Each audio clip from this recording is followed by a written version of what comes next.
Everybody, and welcome back to my channel. I'm not sure if I've ever done this, but I thought I would do a favorites of my favorites. Like, I have my favorite authors picked out and then my favorite books by them. So I'm just going to start with the one that's on my desk up here. It's fantasy, and I couldn't choose between these two because they're different characters, and I love them for different reasons. So Sarah J Maas, I've read all but one of her books now. I didn't read Catwoman, but thanks to the read along that Christina at Christina Chapters and Hannah from Hannah's Recent Reads, I have a hair somewhere that's not supposed to be in my face. It's supposed to be there. I've now read all of them, and A Court of Thorns and Roses is still my favorite series. That doesn't mean I don't find some of the Throne of Glass series 5 stars. It's just I still like the characters best from A Court of Thorns and Roses.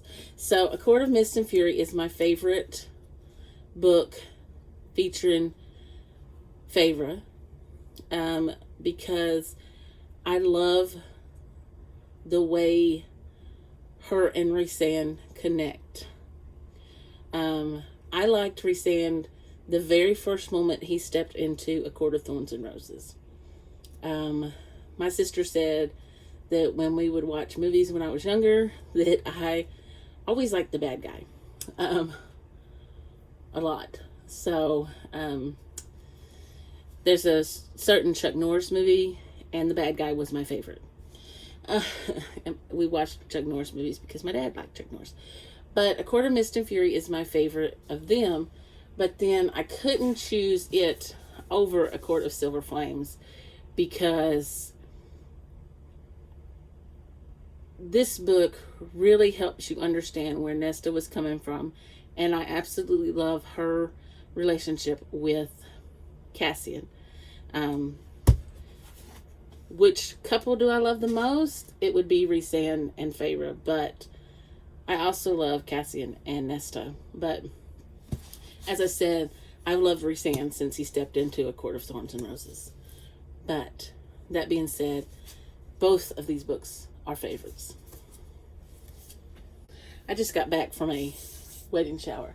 So the next one I'm going to show you, I haven't read since I was in high school. Maybe. I don't remember when I read this, but it's been a while. But I've watched the movie several times, and I've just recently watched the new movie, and I want to read it again. So this may be a reread very soon. But I've read several books by this author, and I'll just tell you, it's Stephen King. I've read The Girl Who Loved Tom Gordon, and I really liked that book. And I'm trying to work my way through the, what's the series that he's got out with the gunslinger? I can't even, the Dark Tower series. But, I mean, I've not read all of his books or a vast majority of his books. But I read, Cujo was the very first book I ever read. But then I picked up this book. This is my favorite Stephen King. This will always be my favorite Stephen King. I absolutely love it. I have no idea why. I don't know why I connected with this book, but this is my favorite. I've read The Stand. I liked it. Out of the Dark Tower series so far, I've made it to Wizard and Glass. I still like the first one the best so far. But this will forever be my favorite. Unless, there's another book that he's wrote that's just going to blow me away. But anyway, so it is about, I'm sure everybody knows because they've either seen the movie or they've read the book. But it's about these children are being killed, and the adults are just turning a blind eye to it, and things are happening in Derry, and it's up to this group of misfits, we'll call them, to the Losers Club is what they actually call themselves, to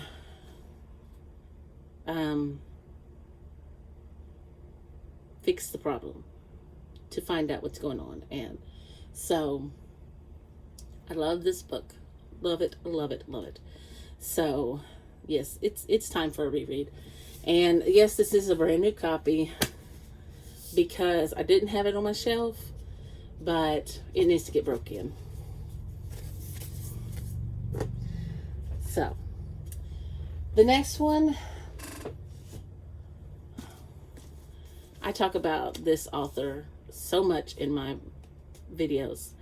I love Lee Child, and he writes about the same character every book. His recurring character is Jack Reacher, who is ex-military. He's a wanderer. He doesn't stay in one place.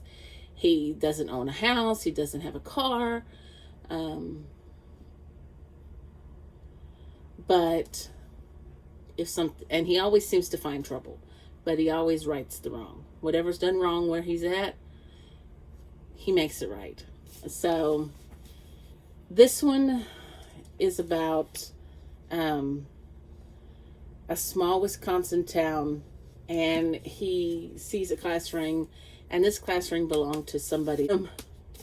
Anyway, he does see a class ring, and the woman graduated in 2005 from West Point. Anyway,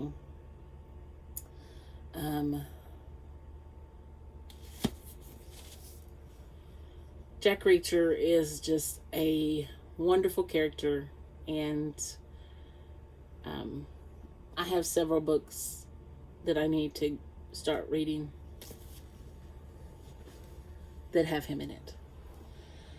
Okay, and following that line, because Stephen King, Lee Child, and Dean Koontz are probably my favorite authors that my sister has recommended to me. I'm going to say this whole series, Odd Thomas, because he's a character that also I have fallen in love with. He sees dead people, and he actually has a quote in here that he says, and then he does something about it. He sometimes will help them move on. He helps reassure them. Sometimes he helps solve their murder. There are times when things are going to happen, and he can sense that. And oh boy, I have hair all over me. Anyway, this is just a powerful series, and Dean Koontz was just genius when he wrote this. He's really a genius in all of his books, because I read another one. I've read several of his, but Phantoms was great. The Frankenstein series, I have yet to read the last 2 books in that. And then Lightning is awesome. I mean, it's just really good. And then recently, I read a Ruth Ware book, and I've read several of hers now.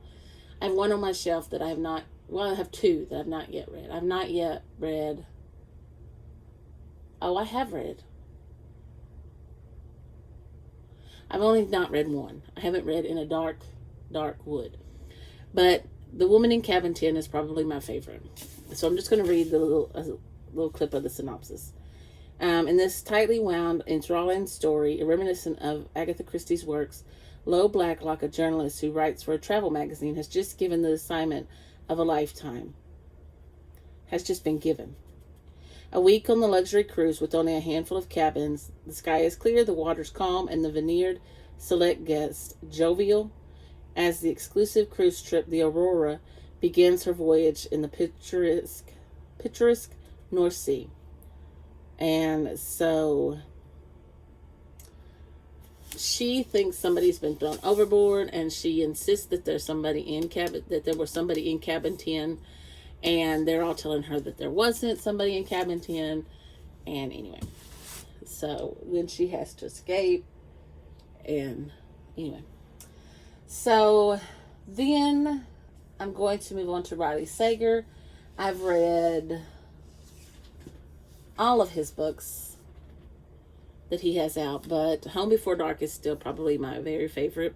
I love all of his writing.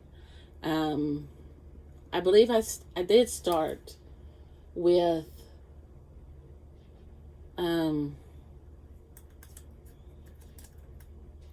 trying to think, Survive the Night, and I liked it, but this one meant the most to me. It's wrote in dual timeline, and it's actually the main character's dad's book and what happened when they used to live there. And then she is going back home. She has went back home, Maggie, and it's said that this house is haunted, and she doesn't believe in all that. But he wrote a book and became very popular, and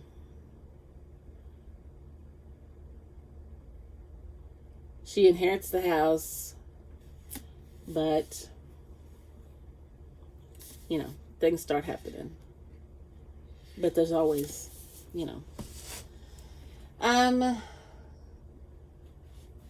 I also recently discovered Simone St. James. And I read this book when I went on a conference trip.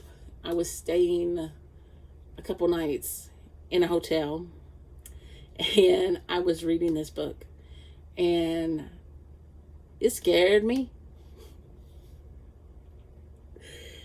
This book was so good. I mean, it was so good. It's about a haunted motel, and yeah, it is so good.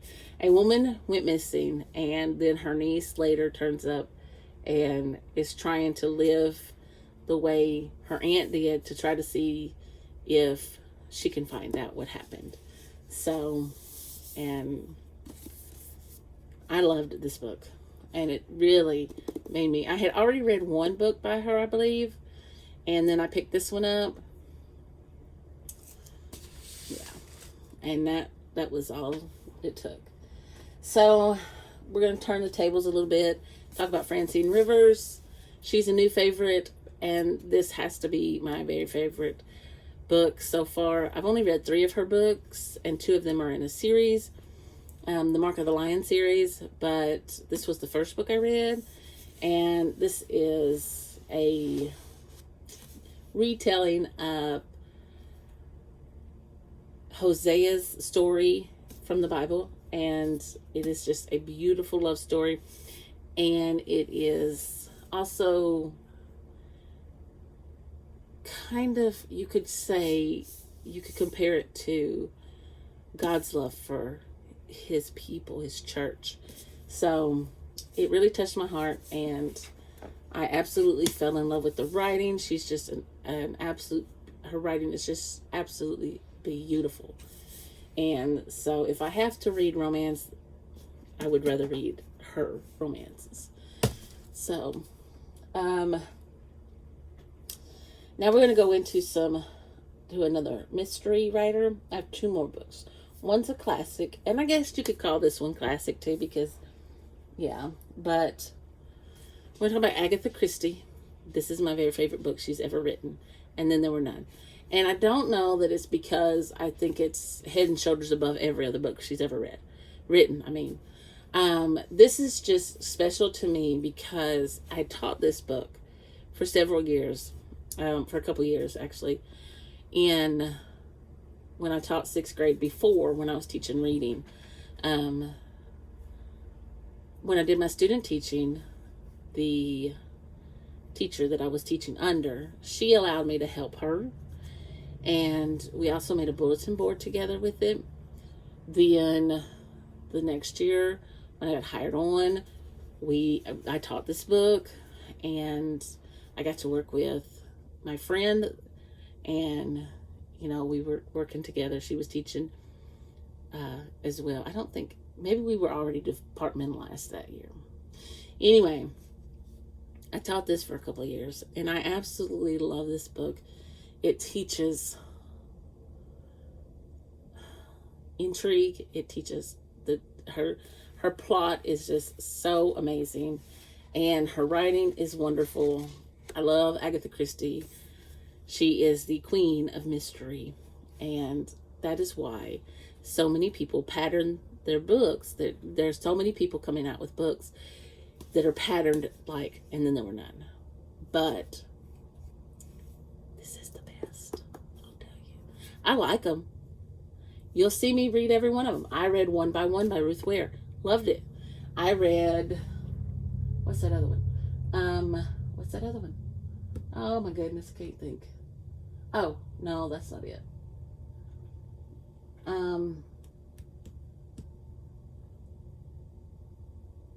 Anyway, there have been several that I've read that have been kind of patterned after this. Reckless Girls, I think they said, is, a rewrite of And Then There Were None. Loved it.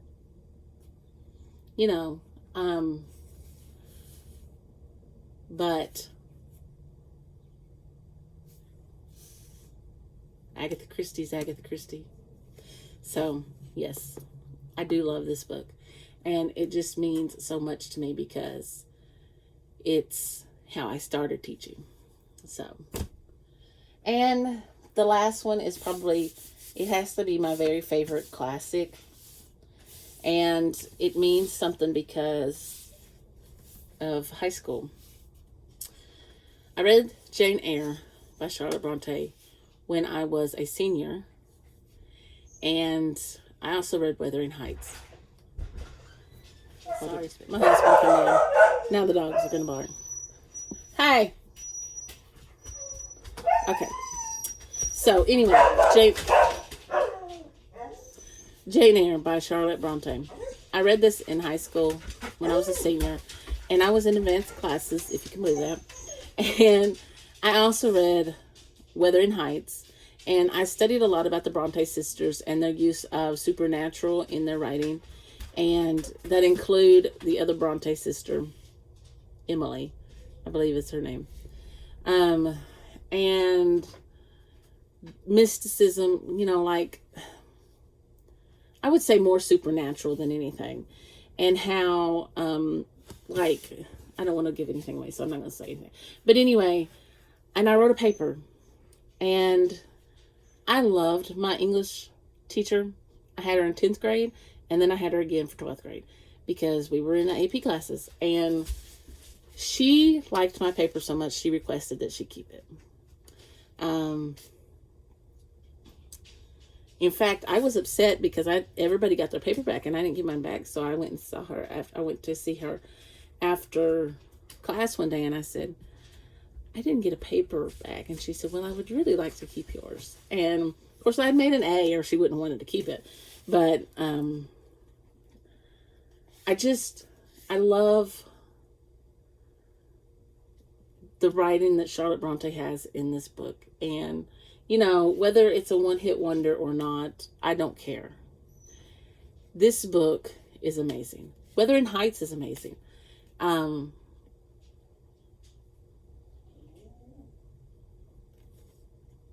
me, it's special because it helped me when I was at a place of my lowest. Because high school was hard, and books gave me an escape back then. My dad was sick, and I didn't have a lot. So I was just excited to be able to write about my favorite classic. So anyway, there you have it. That's my favorite books by my favorite authors, and my favorite classic thrown in there on top of it. So, thank you for watching. If you enjoyed this video, please give me a thumbs up.